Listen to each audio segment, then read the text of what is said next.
Hello guys, நம்ம இன்றைக்கி என்ன பார்க்க போகிறோம்னா தேங்காய் பால் சாதம். வாங்க வீடியோக்குள்ளே போகலாம். ஸ்டவ் பற்றிச்சு ஒரு பாத்திரம் போட்டிருக்கேன். ஒரு பவுல் ஃபுல்லாக எண்ணெய் ஊற்றிருக்கேன். பட்டை, சோம்பு, லவங்க, இலை எல்லாம் போட்டிருக்கேன். நல்லா பொரிஞ்சிருச்சு. இப்போ 1/2 கிலோ வெங்காயம் கட் பண்ணி வச்சுருக்கேன். பச்சை மிளகாய் ஒரு 5 கீரி போட்டுக்கிறேன். 2 பூண்டு நல்லா உரித்து போட்டுக்கலாம். கருவேப்பிலை கொஞ்சம் போட்டுக்கலாம். இப்போ நல்லா வதங்கட்டும். தக்காளி 1/2 கிலோ எடுத்துருக்கேன். கட் பண்ணி போட்டுக்கலாம். 1/4 கிலோ தக்காளி பொடிசாக கட் பண்ணி போட்டுக்கலாம். நல்லா வதங்கட்டும். பெரிய தேங்காய் ஒன்று எடுத்துருக்கேன். நல்லா உடச்சி இந்த மாதிரி கட் பண்ணி பால் புழிஞ்சு எடுத்துக்கலாம். அரைச்சி மிக்ஸி ஜாரில் போட்டு கரெக்ட். இப்போ பால் புழிஞ்சு எடுத்துக்கிட்டேன்.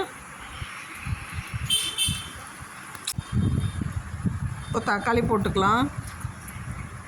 தக்காளி போட்டு நல்லா வதக்கி எடுத்துக்கலாம். தேவையான உப்பு போட்டுக்கலாம். இஞ்சி பூண்டு பேஸ்ட் போட்டிருக்கேன். இப்போ நல்லா வதங்கட்டும். தேவையான உப்பு போட்டுக்கலாம். கொஞ்சம் தேங்காய் எண்ணெய் ஊற்றிக்கலாம். தேங்காய் ஊற்றணும் சூப்பராக நல்லா வாசனையாக இருக்கும், டேஸ்ட்டாகவும் இருக்கும். இப்போ நல்லா வதங்கிடுச்சு.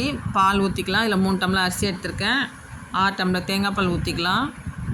இப்போ தேங்காய் பால்லாம் ஊற்றிட்டேன். தண்ணி கொதிச்சோன்னே அரிசி போட்டுக்கலாம்.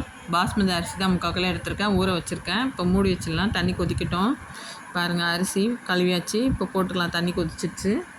இப்போ அப்படியே சிம்மில் வச்சிடலாம். போட்டுட்டு இப்போ மூடி வச்சுக்கலாம்.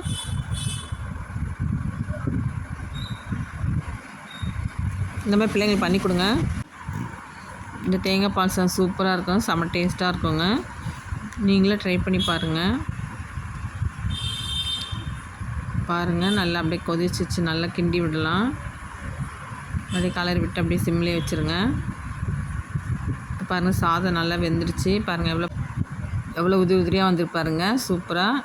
இந்த வீடியோ உங்களுக்கு பிடிச்சா லைக் பண்ணுங்கள், சப்ஸ்கிரைப் பண்ணுங்கள், கமெண்ட் பண்ணுங்கள். Thank you friends.